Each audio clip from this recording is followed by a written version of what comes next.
Elon Musk's character arc from Twitter troll to Twitter lord just had an interesting twist that might make you love him or hate him even more.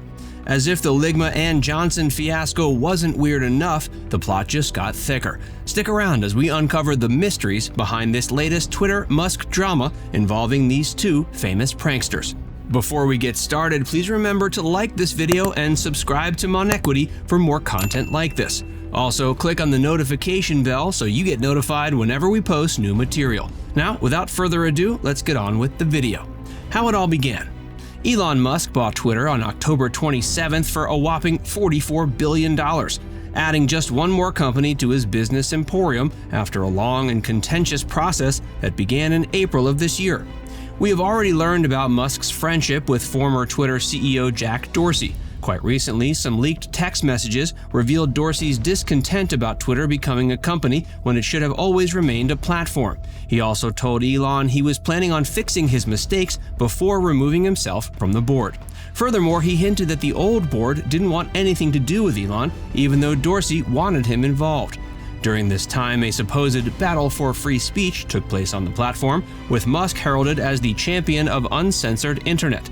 Some people would start calling this into question weeks later as the free speech absolutist began going after company engineers who publicly criticized him on the Bird app, according to various news reports.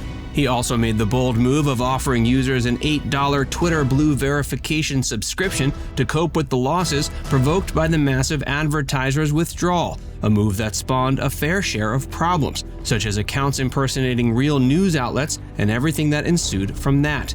In the midst of all that's been happening during the past few weeks over the Twitter takeover, we would like to draw your attention to two personalities who made the rounds all over social media and mainstream news and who sparked a debate over whether we should trust everything we see on TV and whether or not mainstream media is careful enough when fact-checking stories.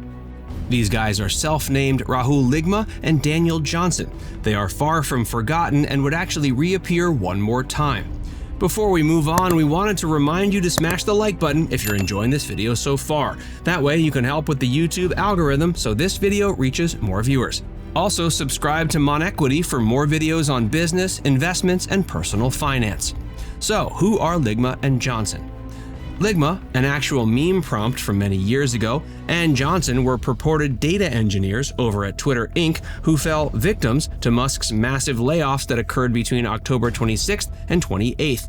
The true identity of both pranksters has not been entirely disclosed, though they both post on Twitter under the handles @0InterestRates and @TSZZL, respectively. One of the major interviewers at the scene, CNBC's Deirdre Bosa, boldly asserted in a very controversial tweet that these guys were legit Twitter employees who got fired by Elon right after the takeover happened. This punctured a hole in her credibility, and many people called her out for not checking the company's records to verify the information. Some of the things they said in the interview may have prompted a few red flag alerts. For example, Ligma pulled out a seemingly unread copy of Michelle Obama's book Becoming and said that Michelle and Barack Obama wouldn't have happened if Elon Musk owned Twitter in 2008. Also, both claimed to own a Tesla and raised the concern that they wouldn't be able to pay it off. Both statements came off as very tongue-in-cheek, even when they tried to conceal the joke behind a stern face. Lastly, a cursory reading of their names would have definitely helped in detecting the gag, as the combination of both surnames reads like an explicitly sexual slang phrase. Many in the audience immediately caught that, and the CNBC news reporter suddenly became the laugh of the town. Bosa was forced to admit she got tricked, but would not concede that she made a rash assessment of the situation. When the lid was finally off, Elon Musk said in an October 28th tweet that Ligma Johnson had it coming, a statement followed by an eggplant and a splashing sweat symbol. This tweet got some exceptional feedback, with 673,000 likes and 65,000 retweets as of this video, as well as a plethora of pun-heavy replies. This scene, alongside the one where Elon enters the Twitter headquarters building carrying an actual kitchen sink while uttering the words "let that sink in," would be remembered as one of the funniest moments in the entire Twitter takeover episode. However, many people criticized Elon and the other trolls for making fun of the roughly 3,700 employees who genuinely lost their jobs during this whole process. But as if that weren't enough, Elon's humor just got a bit darker. Ligma and Johnson reinstated. So on November 15th, Musk posted a photo of himself accompanied by the notorious pranksters with the title, "Welcoming back Ligma and Johnson." He then added another tweet saying, "Important to admit when I'm wrong, and firing them was truly one of my biggest mistakes." Of course, it goes without saying that reinstatement would not be possible since these guys were not even Twitter employees to begin with.